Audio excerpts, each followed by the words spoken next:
नमस्कार साथियों, मैं आपका अपना सचिन कुमार वर्मा स्वागत करता हूं आपके चैनल सिलेक्शन पॉइंट पर। हम डेली करंट अफेयर्स की एक नई क्लास नए सेशन के साथ आपके साथ जुड़े हुए हैं। इस क्लास में आज हम पढ़ेंगे जो बहुत ही महत्वपूर्ण टॉपिक्स हैं। भारत और यूके की ट्रेड डील के बारे में, भारत ने कैसे एथेनॉल का जो मिक्सचर है उसको जल्दी से ही कर लिया है, और समुद्र प्रताप जो पनडुब्बी भारत की है, भारत का जो कोस्ट गार्ड है उसे लॉन्च किया गया है, उसके बारे में पढ़ना है। आज हम एमसीक्यू क्वेश्चन की जगह हम एक एनालिसिस वीडियो पे आए हैं, क्योंकि एमसीक्यू क्वेश्चन में उतना टॉपिक नहीं कवर हो पाता है जितना हम एक एनालिसिस वीडियो में करेंगे। तो आज से जो करंट अफेयर का सेशन रहेगा वो एमसीक्यू की जगह एक एनालिसिस वीडियो रहेगा। तो हम शुरू करते हैं अपनी क्लास। तो सबसे पहला टॉपिक जो है हमारा, वो है हमारा इंडिया और यूनाइटेड किंगडम के बीच में जो फ्री ट्रेड एग्रीमेंट है उससे रिलेटेड। तो यह ट्रेड डील कब की गई है, हमें उसके बारे में पढ़ना है। तो यह ट्रेड डील करी गई है जुलाई 24, 2025 को यह ट्रेड डील करी गई है। यह समझौता जो है, ठीक है, जिस पर मुक्त व्यापार समझौता, इसे पूरी तरीके से हस्ताक्षर कर दिए गए हैं, ठीक है, जिसमें ट्रेड सेक्रेटरी भारत यूके के वाणिज्य मंत्री जो थे पीयूष गोयल जी, मैंने आपको पहले ही बताया था, वो यूनाइटेड किंगडम प्रधानमंत्री मोदी जी के साथ में गए हुए हैं। और साथ ही में यूके के ट्रेड सेक्रेटरी जॉनथन रेनॉल्ड्स, ध्यान रखिएगा, जॉनथन रेनॉल्ड्स उपस्थित रहे। प्रधानमंत्री नरेंद्र मोदी और प्रधानमंत्री कीर स्टमर की उपस्थिति में यह साइन कराए गए। किसकी? प्रधानमंत्री, यूके के प्राइम मिनिस्टर कौन है? कीर स्टमर, ठीक है। अब इस ट्रेड डील में हुआ क्या क्या, ये हमें जानना बहुत ज़रूरी है। तो यह ट्रेड डील कब तक के लिए की गई है? तो यह ट्रेड डील आप ध्यान रखेंगे करी गई है 2030 तक के लिए करी गई है, ठीक है। और यह द्विपक्षीय व्यापार जो होता है, जैसे हमारे देश ने जो है वहाँ पे कुछ और एक्सपोर्ट किया और वहाँ से हमने कुछ इंपोर्ट किया, इसे कहते हैं ट्रेड डील। अच्छा, फ्री ट्रेड डील क्या होगा? जैसे आपने अभी टैरिफ के बारे में सुना होगा, तो यूएसए जैसे टैरिफ लगाता है वैसे इस प्रकार के टैरिफ इस डील में नहीं होंगे। और इस ट्रेड डील का जो समझौता है 2030 तक के लिए किया गया है, जिसमें 120 कितना, आप ध्यान रखेंगे कितना, 120 billion, 120 billion dollars, 120 billion dollars, 120 billion dollars, इस 120 बिलियन डॉलर तक का उद्देश्य रहेगा इस पूरे समझौते में। इस पूरे समझौते में कुल 120 बिलियन डॉलर का जो व्यापार है उसे बढ़ाने की जो आशा है, एक सोच है, उद्देश्य है, उसे शामिल किया गया है। तो आप ध्यान रखेंगे जो मात्रा है पहले से दोगुनी हो चुकी है। पहले लगभग 60 से 62 बिलियन डॉलर्स का व्यापार यूनाइटेड किंगडम्स और इंडिया के बीच होता था। अच्छा, आप ये भी बहुत महत्वपूर्ण चीज़ है, किन किन चीज़ों का जो ट्रेड होता है वह किया जाता है। तो ध्यान रखिएगा जो हस्ताक्षर हैं उस समझौते में, ठीक है, जो चमड़ा हो गया, जूते हो गए, कपड़े हो गए, सहित जो श्रम प्रधान वस्तुएं हैं, जैसे जो श्रम प्रधान वस्तुएं हैं, और टैरिफ कम करने में मदद मिलेगी। देखिए, मैंने अभी बोला था टैरिफ कम किया जाएगा। और किस किस चीज़ का क्या नाम, इस व्यापार में कौन कौन सी वस्तुएं हैं, जैसे चमड़ा हो गया, जूते हो गए, कपड़े हो गए, और जो श्रम से रिलेटेड चीज़ें होती हैं, जो और जो इक्विपमेंट्स होते हैं, वो सभी इसमें आएंगे। और इसमें टैरिफ क्या कर दिया जाएगा? कम कर दिया जाएगा। आगे देखते हैं। साथ ही में ब्रिटिश विस्की जो है, देखिए भैया, जो ब्रिटिश विस्की है और ऑटोमोबाइल के आयात पर शुल्क कम किया जाएगा। देखो, जो विदेशी शराब है, जो यूनाइटेड किंगडम से जो विस्की आती है, और ऑटोमोबाइल्स जो हमारी बाइक, कार हो गए, इनके जो पार्ट्स आते हैं, इनके आयात जो शुल्क होती है, जो इम्पोर्ट ड्यूटी है, उसे कम कर दिया जाएगा, ठीक है। और इस समझौते में, ठीक है, इस समझौते में लगभग 99% निर्यात ब्रिटिश बाज़ारों में शुल्क मुक्त पहुंचेंगे। देखिए, भारत जो भी सामान भेजेगा वो कितना, 99, ध्यान रखिएगा, 99% ऑफ पे जाएगा यूनाइटेड किंगडम्स में। 99% उस पर किसी भी प्रकार का टैक्स शुल्क नहीं लगाया जाएगा। और जो ब्रेड से आधारित जो भी भारत ब्रिटेन को चीज़ें निर्यात करेगा, जो भी चीज़ें ब्रिटेन को एक्सपोर्ट करेगा, उसमें जो इम्पोर्टेड जो ड्यूटी है, जो टैरिफ है, वो 15% से घटाकर 3% कर दिया गया। पहले कितने परसेंट था, 15% था, लेकिन अब घटाकर उसे 3% कर दिया गया है। चलिए आगे बढ़ते हैं। और यूके में जो निर्यात शुल्क था, आयात शुल्क जो था, ब्रिटेन से अगर हमने जो विस्की मंगाई जाती थी हमारे देश में, वह 150% उस पर इम्पोर्ट ड्यूटी लगती थी, जो घटाकर महज 75% कर दिया गया है। और उसके एक दशक के बाद, मतलब आज से 10 साल के बाद, उसे 40% करने की भी आशाएं हैं।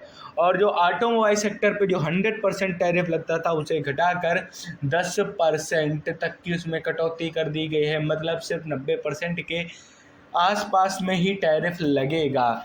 इस प्रकार की वस्तुएं जो हमारा ये ट्रेड एग्रीमेंट जो यूनाइटेड किंगडम के साथ में किया गया है, उसमें की गई हैं। साइन किसने किसने किए, जो हमारे पीयूष गोयल हैं और जोनाथन रेनॉल्ड्स के द्वारा किया गया। लेकिन वहाँ पे उपस्थित कौन कौन थे, प्रधानमंत्री नरेंद्र मोदी और प्रधानमंत्री कीर स्टारमर भी उपस्थित थे।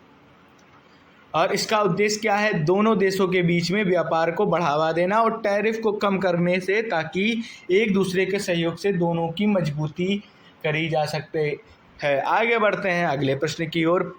अगला टॉपिक देखते हैं हमसे क्या कहता। अगला टॉपिक है हमारा, बहुत इंपॉर्टेंट टॉपिक है। भारत ने पेट्रोल में 20% एथनॉल मिश्रण का लक्ष्य 2025 में ही हासिल कर लिया है, जो 2030 के लक्ष्य से 5 साल पहले है।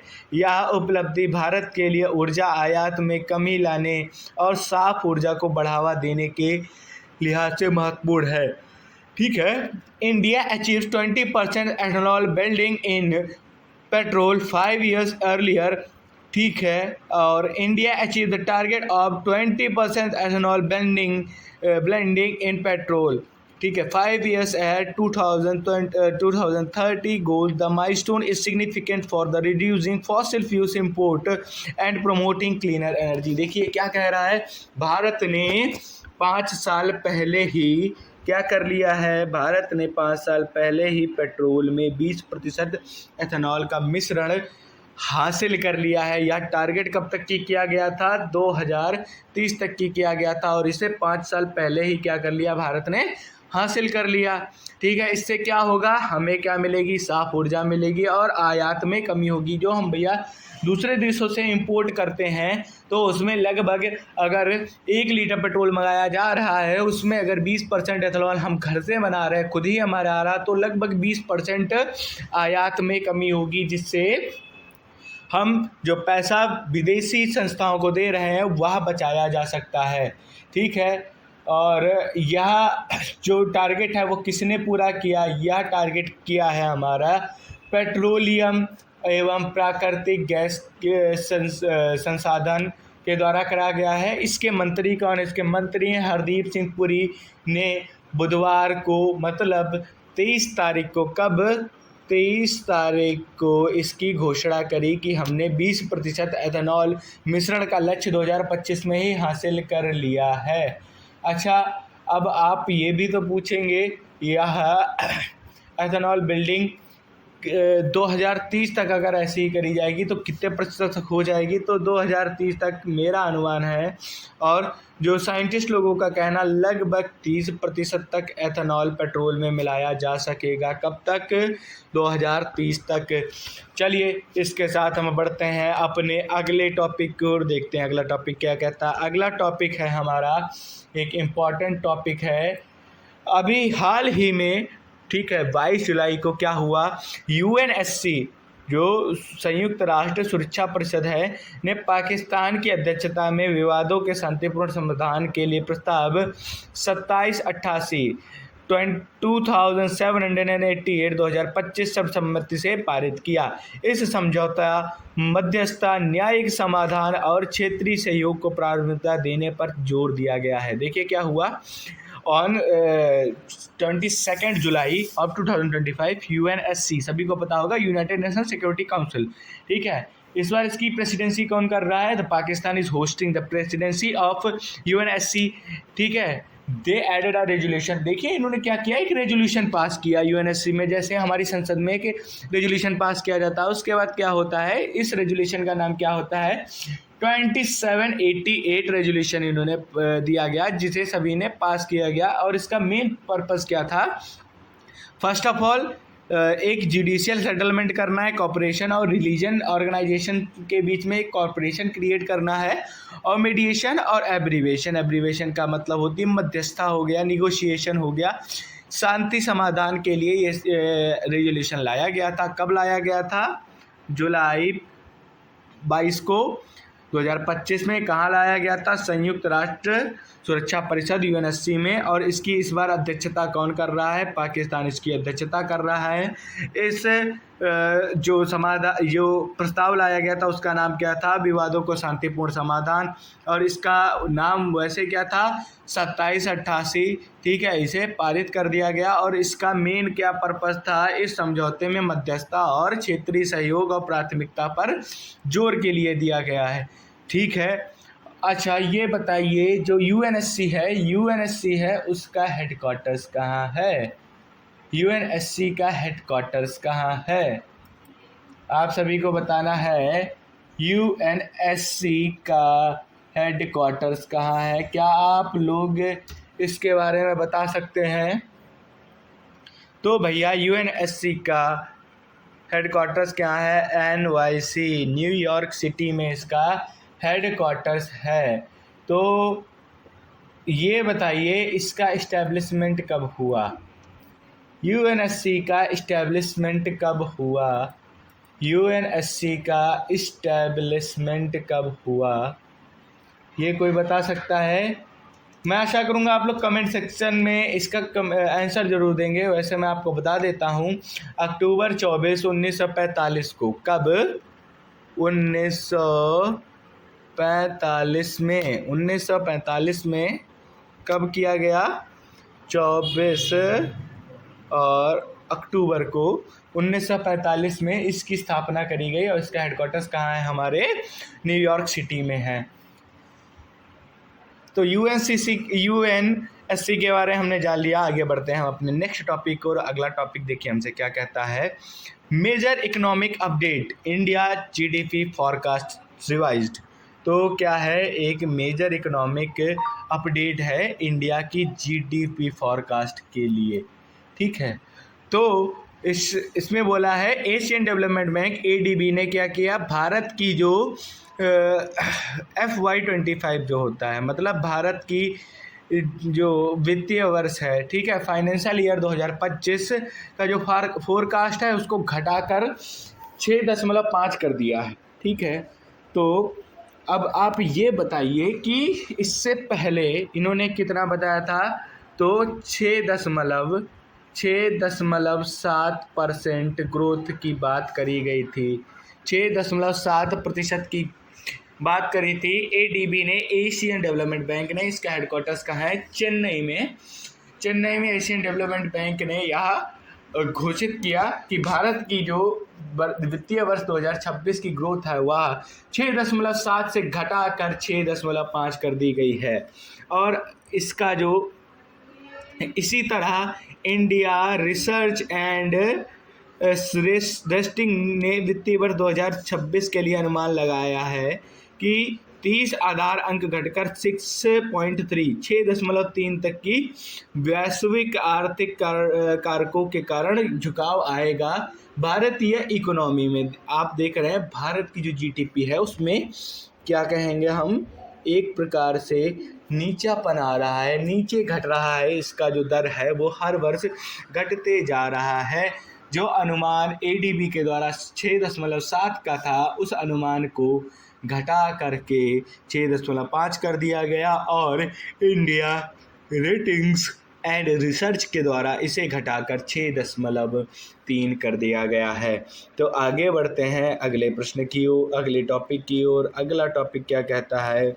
अगला टॉपिक है समुद्र प्रचेत के बारे में। समुद्र प्रचेत क्या है? देखिए, बहुत इम्पोर्टेंट चीज़ है, हमें इस चीज़ के बारे में पता होना चाहिए। तो अभी गोवा शिपयार्ड जो है, गोवा शिपयार्ड लिमिटेड, जिसे क्या बोलते हैं, GSL बोलते हैं, GSL ने समुद्र प्रचेत को लॉन्च किया है। अच्छा, यह किस लिए लॉन्च किया गया है? यह किया गया है पॉल्यूशन कंट्रोल के लिए। इसका नाम क्या है? समुद्र प्रचेत। समुद्र प्रचेत के बारे में दूसरा, देखिए, दूसरा स्वदेशी प्रदूषण नियंत्रण पोत गोवा में लॉन्च किया गया है। ठीक है, और यह कब लॉन्च किया गया है? तो यह लॉन्च किया गया है 23/7/2025 को इसे गोवा में लॉन्च किया गया है। इसको लॉन्च इसके लॉन्च में कौन शामिल था? तो coast guard director general of India Paramesh Sivamani, जो इस ओकेशन पे वहाँ पे प्रेजेंट थे। ठीक है, ठीक है। अच्छा, अब आप ये देखेंगे, पॉल्यूशन कंट्रोल वेसल ऑफ जो GLS है, उसे क्या, उसका नाम जो समुद्र प्रचेत है, इसको 29 अगस्त 2024 में सी में लास्ट ट्रायल के लिए इसे भेजा गया था। ठीक है, और दूसरा जो वेसल है उसको 23 जुलाई 2025 में इसे लॉन्च कर दिया गया। ठीक है, और यह इसे जल्दी ही इंडियन कोस्ट गार्ड में भी शामिल कर लिया जाएगा। इसकी टोटल लेंथ कितनी है? इसकी टोटल लेंथ है 114.5 मीटर इसकी टोटल लेंथ है। और चौड़ाई इसकी कितनी है? इसकी चौड़ाई है 16.5। ये इसकी फ़ोटो इस पर लगी हुई है, आप सभी देख सकते हैं। ठीक है, इस क्रू में टोटल 14 ऑफिसर होंगे और 115 सैलियर्स होंगे। सभी इस चीज़ का ध्यान रखेंगे। अच्छा, अब एक क्वेश्चन मैं आपके सामने रखूँगा, जो GLS है, गोवा शिपयार्ड लिमिटेड है, इसको कब स्थापित किया गया? तो इसकी स्थापना करी गई 1957 में। 1957 में GLS की स्थापना करी गई। चलिए, इसी के साथ बढ़ते हैं हम अपने अगले टॉपिक की ओर। अगला टॉपिक हमसे क्या कहता है, देखते हैं। तो अगला टॉपिक है हमारा हेनली पासपोर्ट इंडेक्स जुलाई 2025 के बारे में हमें पढ़ना है। तो यह रिपोर्ट अभी हाल ही में जारी की गई है, जिसमें भारत ने 77वीं ग्लोबल रैंक हासिल करी है। और जो सिंगापुर है, सिंगापुर को कहाँ मिला है? सिंगापुर ने किया है टॉप। सिंगापुर है इस इंडेक्स में पहली स्थान पर, और भारत 77वें स्थान पर जा पहुंचा है, जो कि पिछले कुछ सालों में बहुत ही बेहतर रैंक है। ठीक है, भारत ने लगभग 57 स्थान ऊपर, भारत ने 85 से 77वें स्थान पे जंप मारी है। भारत ने 85 से 77वें स्थान पर जंप मारी है। ठीक है, जो हेनली पासपोर्ट रिपोर्ट है, यह क्या होती है, इसके बारे में पता होना चाहिए। उससे पहले पता करते हैं किस देश की कौन सी रैंक आई है। तो सबसे पहले सिंगापुर को मिला है पहला स्थान, जापान को मिला है दूसरा स्थान, कोरिया को मिला है दूसरा स्थान, डेनमार्क को तीसरा, फिनलैंड को तीसरा, फ्रांस को तीसरा, जर्मनी को तीसरा, आयरलैंड को तीसरा, इटली को भी तीसरा स्थान प्राप्त हुआ है। ठीक है, और जो भारत है अब इस मामले में काफ़ी अच्छी स्थिति में आ चुका है, क्योंकि इससे पहले भारत पिछले वर्ष 85वें स्थान पर था, लेकिन इस वर्ष भारत ने जंप मारकर 8 स्थान ऊपर आ गया और 85वें से यह 77वें स्थान पर आ चुका है। ठीक है, अच्छा, अब इसको लॉन्च कौन करता है? तो इसको लॉन्च करता है IA और TA के द्वारा इसे लॉन्च किया जाता है। हर साल इसे रिलीज किया जाता है। हेनली पासपोर्ट इंडेक्स को IATA के द्वारा लॉन्च किया जाता है। इंटरनेशनल एयर ट्रांसपोर्ट एसोसिएशन के द्वारा किया जाता है और इसकी रिसर्च करते हैं हेनली और उसके पार्टनर्स। यह रैंकिंग अपडेट की जाती है रेगुलरली। तो आप सभी ध्यान रखेंगे कि जो इस बार हेनली पासपोर्ट इंडेक्स जो जुलाई में आया है उसमें भारत ने कौन सा स्थान प्राप्त किया है? 77वां स्थान प्राप्त किया। आगे बढ़ते हैं अगले टॉपिक की और अगला टॉपिक हमसे क्या कह रहा है। कुछ बहुत इंपॉर्टेंट इवेंट्स हैं, उनके बारे में हम सभी को पता होना चाहिए। तो सबसे पहला टॉपिक है MOHUA launches drain cleaning and safety drive under SABB campaign. Bihar, UP आदि राज्यों में नगर निगमों के लिए विशेष अभियान चलाया गया। देखिए ये क्या है, ठीक है। SABB कैंपेन क्या है, इसके बारे में हम देखते हैं। तो इसमें इसके अंतर्गत भारत को क्या करना है, अपने हाथों को, मतलब यहाँ पे एक जागरूकता अभियान कह सकते हैं, जिसमें जो शहरी क्षेत्र हैं उन लोगों को साफ सफाई से रिलेटेड अभियान चलाया गया है, जिसमें नाली और कई प्रकार की गंदगी, जहाँ पे पानी का भर जाना, इस प्रकार की समस्या से लड़ने के लिए नगर निगम के अधिकारियों, नगर निगम के कर्मचारियों को इसमें सिखाया जाएगा। आगे बढ़ते हैं, अगला जो पॉइंट है वो क्या कह रहा है। महाराष्ट्र लॉन्चेज कृषि समृद्धि योजना। तो क्या है कृषि समृद्धि योजना? क्या है यह? महाराष्ट्र के किसानों की आय बढ़ाने के लिए क्या किया गया है? कृषि समृद्धि योजना लागू की गई है। अच्छा, यह योजना के बारे में कुछ और जान लेते हैं। इस योजना का उद्देश्य क्या है? कृषि क्षेत्र में बुनियादी ढांचे के निर्माण करने के लिए, ठीक है। और जो इनपुट लागत है, मतलब किसान जितनी लागत लगाता है, अगर उससे कम उस उत्पादन को बढ़ाना है। अगर जैसे किसी किसान ने खेत में 1 लाख रुपए लगाया तो वो उससे ज़्यादा कमा सके, यह इस योजना का उद्देश्य है। और फसलों की विविधता लाना और मूल्य श्रृंखला को मजबूत करना और जलवायु अनुकूल और टिकाऊ कृषि को बढ़ावा देना कृषि समृद्धि योजना का महत्वपूर्ण एक लक्ष्य है, ठीक है। MOHU क्या है? किसी को डाउट होगा इसमें, MOHU क्या है? MOHU के बारे में पता होना चाहिए। एक बार देख लेते हैं भैया MOHU क्या है, ठीक है। तो भैया MOHU बहुत ही आसान, ध्यान रखो भैया, ministry of housing and urban affairs. भैया क्या है? Ministry of housing and urban affairs इसे बोलते हैं, ठीक है। अगला टॉपिक है income tax day celebrated on July 24। भैया 24 जुलाई को क्या मनाया गया?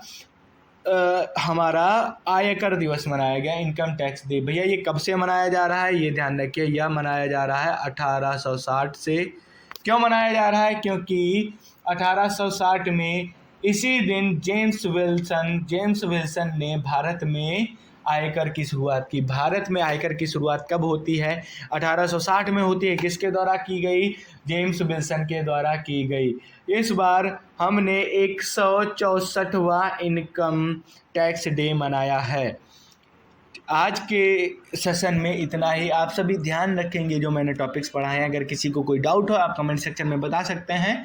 बाकी मैं आपके लिए MCQ की क्लासेस भी लाता रहूँगा। हर संडे को हम जो हफ्ते में जो भी टॉपिक्स पढ़ेंगे उससे रिलेटेड MCQs आपके साथ कराए जाएंगे।